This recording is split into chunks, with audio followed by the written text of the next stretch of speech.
Quem são esses? Que ritual é esse? Quem são esses homens sem camisa, batendo com tanta força na região do peito? São muçulmanos, são islamitas. Mas isso não está acontecendo na Arábia Saudita, no Irã, no Iraque. Isso não está acontecendo em nenhum país muçulmano do Oriente Médio. Isso está acontecendo na Europa. Sabe aonde? Isso é na Inglaterra. E aqui em Paris, na França. E o que é que eles estão fazendo? Isso é uma cerimônia pública de luto. Isso é chamado de Ashura.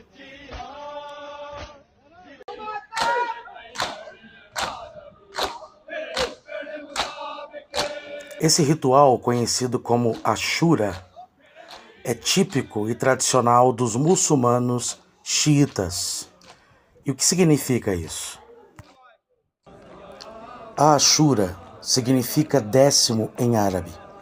Esse ritual acontece todos os anos no 10º dia do mês de Muharram, que é o mês do calendário muçulmano.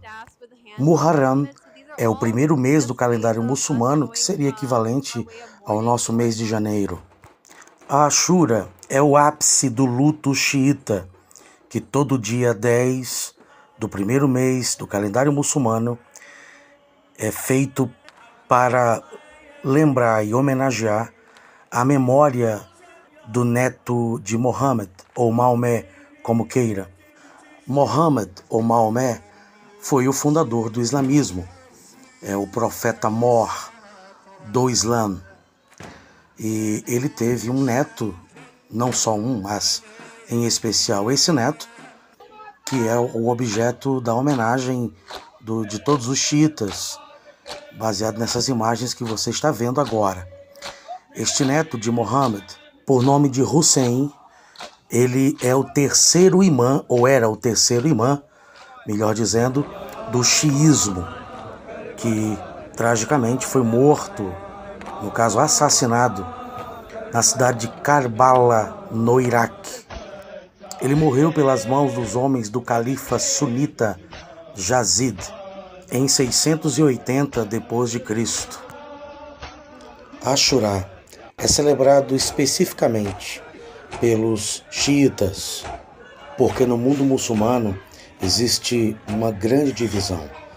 Há dois grupos rivais, duas facções que são antagônicas, oponentes.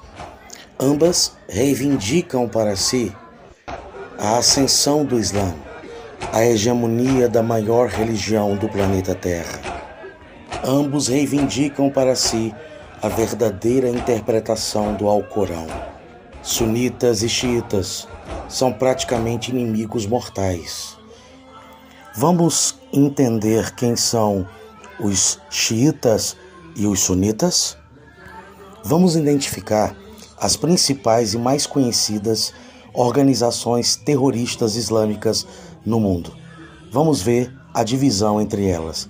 Quem é sunita, quem é xiita. Hamas, xiita. Al-Qaeda, sunita. Hezbollah, xiita. Boko Haram, sunita. Jihad Islâmica, xiita. Estado Islâmico, sunita. Houthis, xiitas. O terceiro imã, neto de Mohammed, Hussein, foi morto por um califado sunita. Consegue compreender a rivalidade histórica desses dois grupos antagônicos?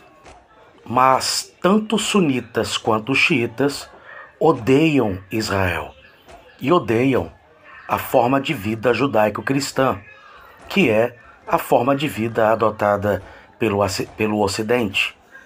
Porém, o maior inimigo de Israel na atualidade, que deseja apaixonadamente sua extinção, ele é xiita. Eu estou falando do Irã, o maior inimigo de Israel na atualidade.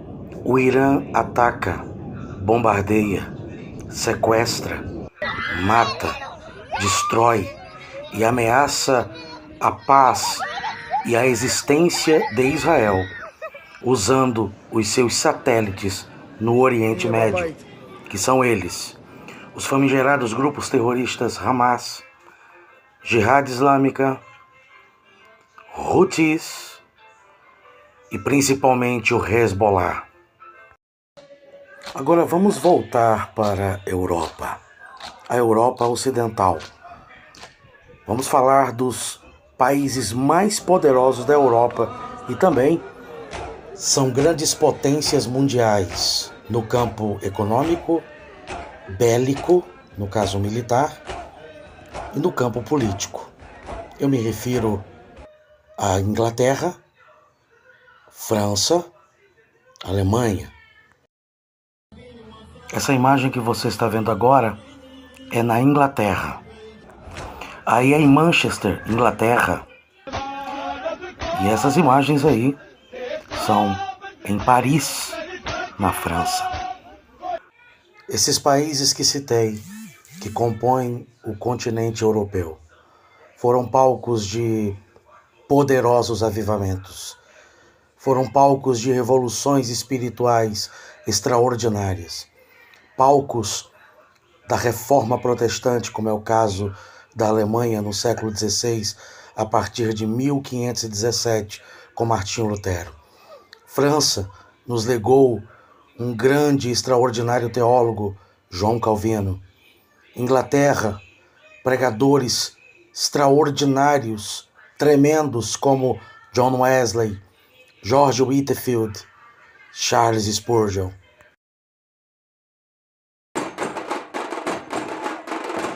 Governos de esquerda ou centro-esquerda, ideologicamente bem alinhados ao liberalismo, ao neomarxismo, afrouxaram as rédeas no tocante a políticas migratórias, o que resultou em uma imigração desenfreada, descontrolada, principalmente de refugiados muçulmanos, islamistas, radicais, xiitas, sunitas. Eles são antissemitas, odeiam Israel. Eles são anticristãos, eles são anti-ocidente e querem a todo custo implantar sua cultura, sua linguagem, sua religião. Querem a Sharia, que é um código penal islâmico, uma espécie de constituição. Querem um verdadeiro califado na Europa.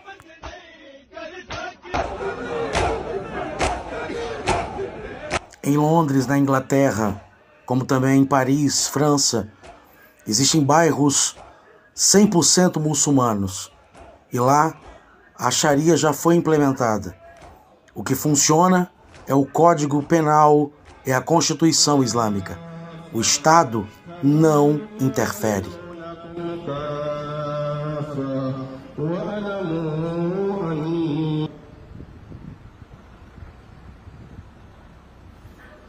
A Europa já é tido como um continente pós-cristão. Esses países foram tomados pelo muçulmanismo.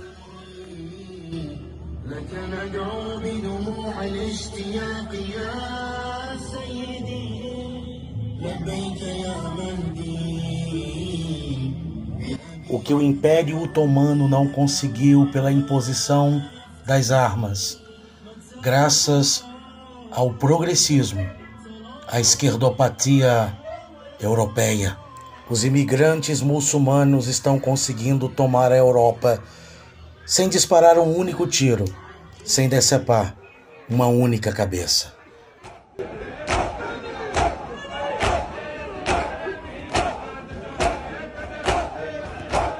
Fundações judaicas nesses respectivos países europeus.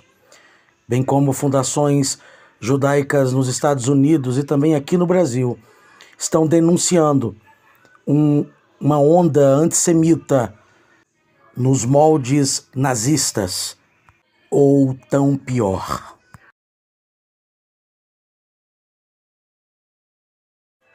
Judeus estão andando descaracterizados. Por exemplo, não usam mais o quipá nas ruas, ou mesmo utensílios característicos da sua cultura, para que não sejam identificados e venham com isso sofrer algum tipo de violência ou até mesmo morte por parte desses radicais islâmicos.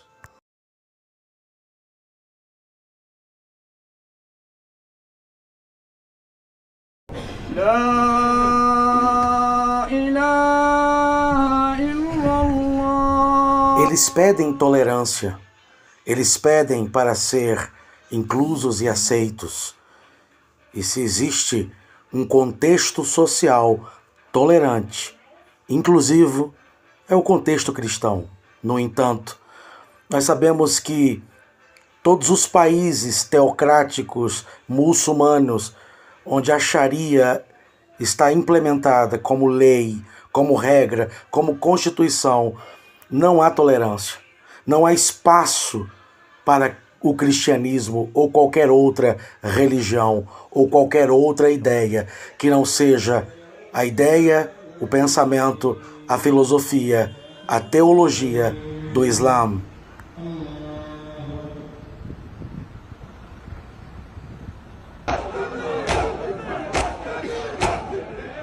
Mas é só uma questão de tempo, e acredito que muito pouco tempo, que Deus livre a Europa disso, para que toda a Europa e seus principais países sejam tomados totalmente pelo Islã e sejam tornadas nações muçulmanas. E eu pergunto, haverá a mesma tolerância com judeus e cristãos? Eu acho que não.